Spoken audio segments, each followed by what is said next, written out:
To Pluck a Crow, Book 1, The Hands Behind Shakespeare's Pen, by Sue Taylor-Davidson. Author's Note: You may wonder, dear reader, at the title of this book. The expression to pluck or pull a crow was first found in a British work of fiction, The Towneley Mysteries, in the year 1460. Simply put, it meant a desire to get past an argument, to resolve conflict, to settle a disagreement with someone. Shakespeare also made use of this expression in the words of Dromio of Ephesus in Comedy of Errors, Act 3, Scene 1. A crow without a feather? Master, mean you so? For a fish without a fin, there's a fowl without a feather. If a crow helps us in, sirrah, we'll pluck a crow together. What follows in this book is an alternate history tale. I invite you to suspend disbelief for a little while and let your imagination run free. This is a work of speculation. Can you imagine a woman's hand writing the plays or sonnets, a woman's voice behind any of the Shakespeare characters? Who might this woman have been? Could there have been another writer who worked closely with her? Two kindred spirits who fed off each other's passion for the English language. The book alternates between two distinct fictional worlds. The first time frame is the last quarter of 16th century England, with Elizabeth I on the British throne. The protagonists of these Renaissance chapters are Mary Sidney Herbert and her brother Philip Sidney, both very real people of history.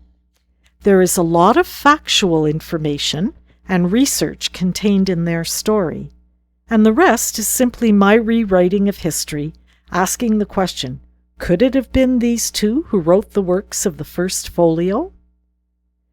The second fictional world is set in modern-day England, where two young adults, Sarah Churchill and Yannick Wexerek, follow a mysterious trail throughout the British countryside in the hope of discovering clues to the identity of the real Shakespeare. They are not alone, and they are not safe. I believe our free-floating thoughts are one of the things that define us as human beings, inasmuch as our hopes, wills, and aspirations do. I think the bard writes it best in The Tempest, Act 4, Scene 1, line 146. We are such stuff as dreams are made on. Chapter 1. The heading of this chapter is a quote from Much Ado About Nothing, Act 4, Scene 1, line 320. I cannot be a man with wishing, therefore I will die a woman with grieving. Mary Sidney, on her favourite horse, Speedwell, had long since outpaced the boys. Her only mistake was to look over her shoulder to see how far behind they were. She turned her head just in time to see the approaching crest of a hill and to feel the horse beneath her stiffen and rear up. She was flung forward, neck crooked, feet in the air, legs flailing. Head over heels, she hit the ground. Tall cocksfoot grass scratched at her face, and her long red hair flew about. Feet over, the sky and clouds circling above, her arms and hands outstretched, Mary clamoured for a finger-hold. She slid along the damp earth, meadow rue and chamomile flowers crushed beneath her. Pain.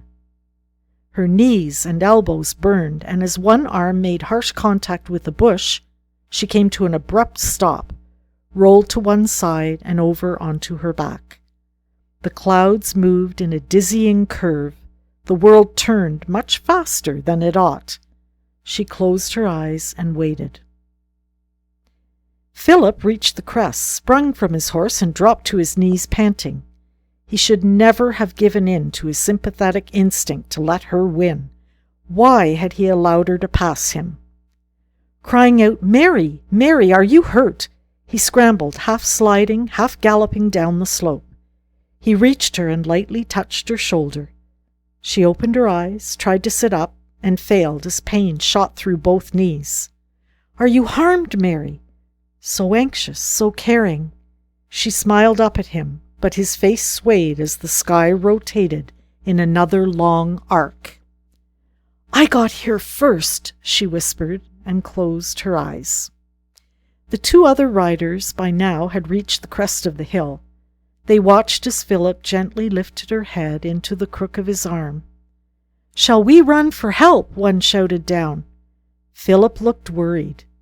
"Fetch the cart and mare. Go quickly." They were off. Opening her eyes once more, she frowned. "You are being dramatic again. I'm as good as gold." She sat up, tried to bend a knee, and let a cry escape. The white petticoat and smock were covered with smears of green and brown, mixed now with bright red. "Thank Providence that Mother is with Elizabeth," was her only thought. Though tears tickled her eyelids, she would not let them fall. If she wanted to be one of them, there would be no room for self-pity. A year later, Mary and Philip Sidney and their friend Fulk Greville argued as they circled the garden of the Sidney residence in Shrewsbury on the border of Wales. The 13-year-old girl stopped and kicked at the dirt, prompting her brother to speak. "Mary, I tried to persuade him, I truly did, but Father was adamant. There was nothing more I could say." "It is not right, Philip. I am too accustomed now to running about with all of you. I shall shrivel and die at court."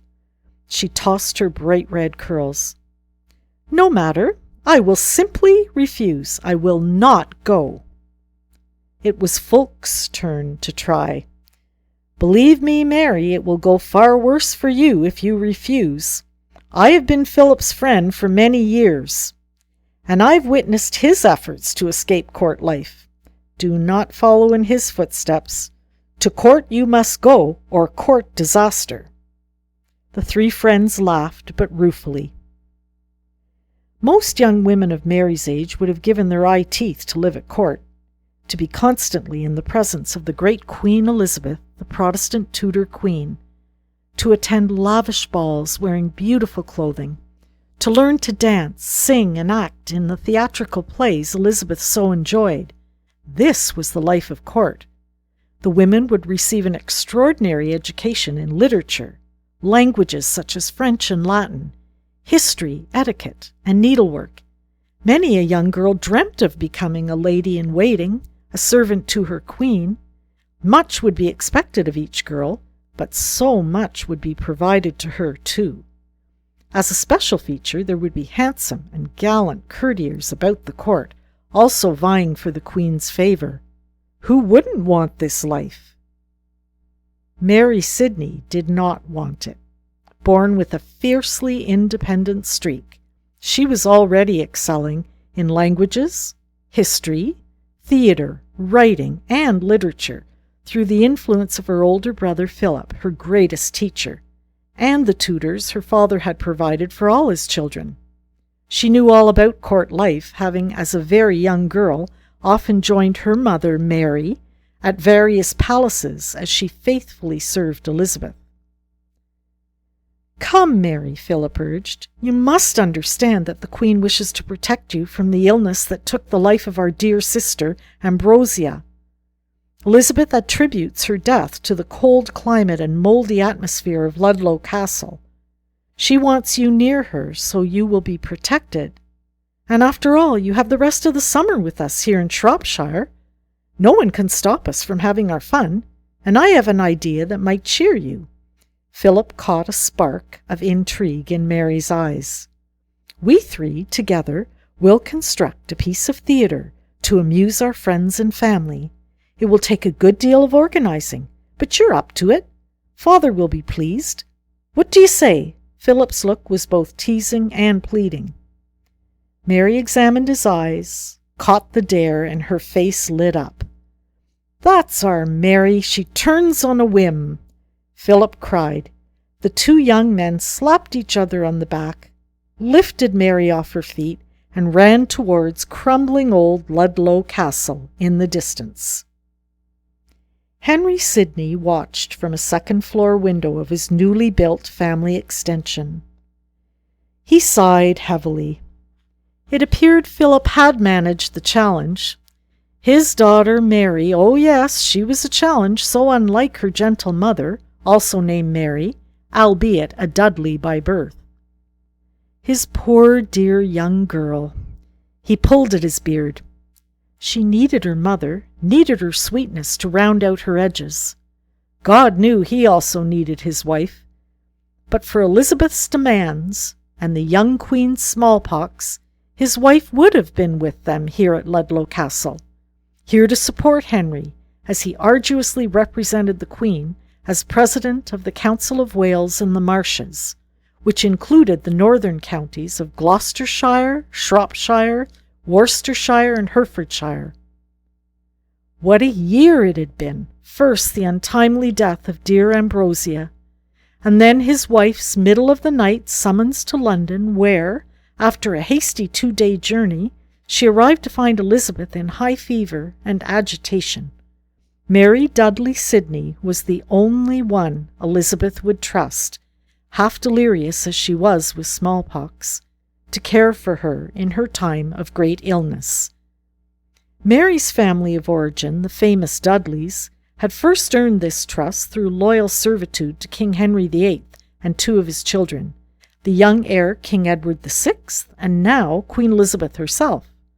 More importantly, Mary's brother, Robert Dudley, a dashing courtier, was the love of Elizabeth's life. Elizabeth explicitly trusted Robert's sister, Mary, who gently bathed her pock-marked body and ministered to the Queen night and day until Elizabeth, gradually cooled and healed, emerged from her sick-bed completely unscarred. Not so his wife. She, by then exhausted with worry and effort, fell ill with the dreadful disease, yet she had ultimately survived, a blessing to her family. But her face, her soft, beautiful face, was forever marked by the pox. "No matter," he said aloud, turning quickly from the window upon hearing the advancing footsteps of Philip in the hallway. He had his dear wife back from near death. Rather, Elizabeth had her back. Having been so spoiled by his wife's attention, Elizabeth, in gratitude, insisted on her almost constant presence at court. And now the Queen had summoned young Mary as well. This, even after the early death of his youngest daughter in the summer. How his wife's heart, her poor worn-out heart, had grieved at the loss of their little Ambrosia. Grief had been the family's constant companion, but especially young Mary's. The Queen, knowing the family turmoil and wanting to spare them more of the same, now ordered that young Mary come for shelter in southern England. Yes, best for his wife to be near her daughter, and better that Mary be close to her mother now. But how quiet it would be in this bedraggled old castle that the remaining Sidney family called home, isolated as they were on the Welsh border. His daughter Mary, like a candle, lit up every room she entered. Ah, just as well, he mused, trying to convince himself. Of late, Mary had proven herself unmanageable, with boyish interests, her study of plants and animals, alchemy, astrology, mathematics, the classics, and sporting activities. These were all boys' pursuits at which, he had to admit, she excelled. If he were honest with himself, he was quite proud of his daughter, her interests and intellect far outreaching his own at her age. She was like her brother Philip, to whom she was so attached. Despite a difference in age, Philip was protective and solicitous of young Mary. The two were always together with their heads in some book, quietly reading or writing their stories imagined out of their own brains. Philip would follow her back to court, so there was another loss. He sighed again. Best that Mary went to court, where she would doubtless finally be tamed. But how he would miss her!